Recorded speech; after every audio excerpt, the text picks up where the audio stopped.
Take that dude. This is wrong. No. No. No, don't do it. No. No. Don't do it. I'm a virgin. Finish him!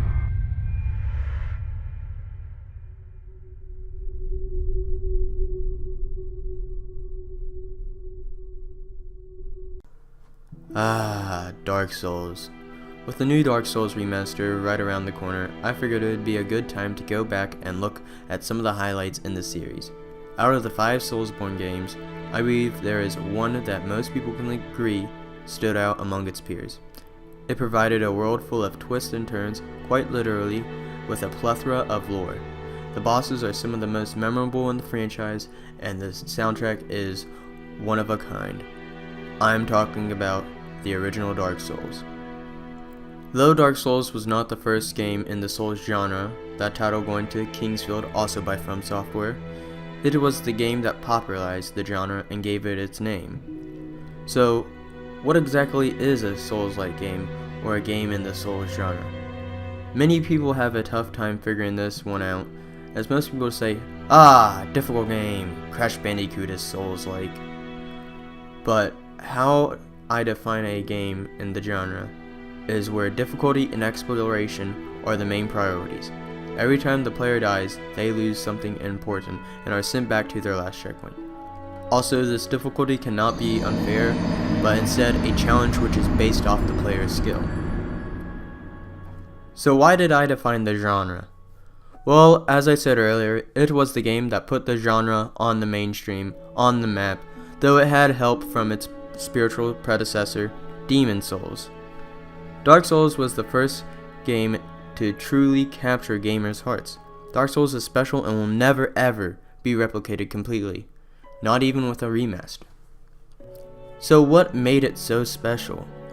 This can differ from person to person, but for me, it was how the world was interconnected and the gameplay was different from what I was used to. Strangely enough, one thing that pleasured me a lot was the controls. They just felt and worked like they should. The music was absolutely stunning, and OMG, and Orlando was fabulous. Let's not forget how amazing most of the bosses were. Though there were a few crappy ones, Beta Chaos, I'm looking at you. It changed how I looked at RPG games forever. I'll admit, I was a late bloomer to the Souls franchise, as I didn't start till about 1.5 years ago, 5 years after its release. I got into the game because I wanted to challenge myself, and I love RPG games of all types. Strategy, JRPG, action RPG, almost any RPG, I like it. I was also getting tired of the Elder Scrolls V Skyrim. Crazy, I know. How the heck can you get tired of Skyrim? Well, I did. Even though it's still probably my favorite game of all time. I just gotten off of playing Monster Hunter Generations on my 3DS, and I decided I wanted to play Dark Souls. The idea kinda came out of the blue. I figured it would help a noob like me get better at video games and might get the channel some more views, even though it wasn't really that popular of a game at the time. I mean, it's still popular, just not at its peak anymore. Also heard it was very similar to Monster Hunter, which I was already naturally good at, even though I'd only played for a few months. So I asked my grandma for the game, and of course she asked, "Is this a nice game?" First I took it as, "Is this game good?" But then I realized she meant she was asking if it had blood and if it was frustrating, and it was, quite frankly, both. The creators pride themselves by saying prepare to die, and death is a major factor in this game. Each time a player dies, they lose their humanity and souls, aka XP, and are then sent back to their last bonfire to basically go back and redo what they've done, all at the same time as retrieving their lost souls. Sure, dying and restarting a level isn't exactly revolutionary, but the way FromSoft makes the player go back and try to reclaim their souls creates much more stress and tension. This type of tension is rarely seen in video games, and in those few games that it is it actually executed well. Every time a player dies, they should gain, or hypothetically gain, something in return. This is knowledge. Dark Souls isn't too different from a dance game. Okay, maybe it's more different than similar, but one thing both have in common are patterns. Every boss has a pattern. Dying in Dark Souls gives the player a chance to get better by analyzing these patterns of the monsters and why and how they were killed, so they can work around the patterns. Each time, more and more knowledge floods in, and in turn, we the player become better. We start to learn like the level and like the way that monsters will come at us. We learn when we can sprint, when we can do this, when we can heal, and that's what makes us become better, is just dying over and over. Because each time we get a little bit better, we get a little bit closer each time.